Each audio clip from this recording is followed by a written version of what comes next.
Lors de sa visite à Malte en 2010, le pape Benoît XVI a fait référence à ce célèbre passage des Actes des Apôtres en déclarant « De tous les dons apportés sur ces côtes au cours de l'histoire de votre peuple, le don apporté par Paul a été le plus grand de tous. » J'avoue que j'aime bien ces récits de mer, ces légendes de naufrageurs aussi de la Bretagne au Japon.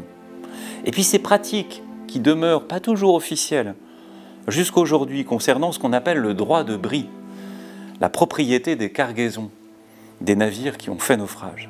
Autrefois, le droit de propriété revenait au seigneur sur le territoire duquel le bateau avait fait naufrage. Mais les populations, il faut bien l'avouer, n'attendaient pas toujours les autorisations nécessaires pour se servir.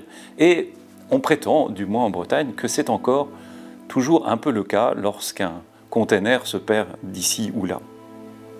Mais ici, le récit fourmille d'exemples d'une aide inattendue, qui vient aussi de celles et de ceux qui ne partagent pas la foi de Paul. Alors bien sûr, il y a Paul, qui s'échoue sur les côtes de Crète, et ce fut un cadeau pour l'île, comme le dit Benoît XVI, mais il y a aussi le feu que font les gens pour réchauffer les naufragés.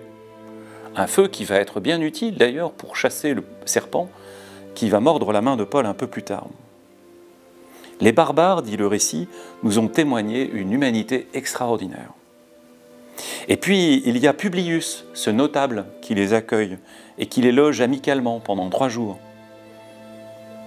Là encore, une aide inattendue. Et en retour, le père de Publius va profiter de cette hospitalité offerte à Paul, puisque Paul va guérir le père de Publius. Et puis, Paul et ses compagnons vont profiter d'un bateau qui est dédié aux Dioscures, les dieux jumeaux, Castor et Pollux, les divinités grecques et romaines. Et ce bateau-ci va les conduire à bon port.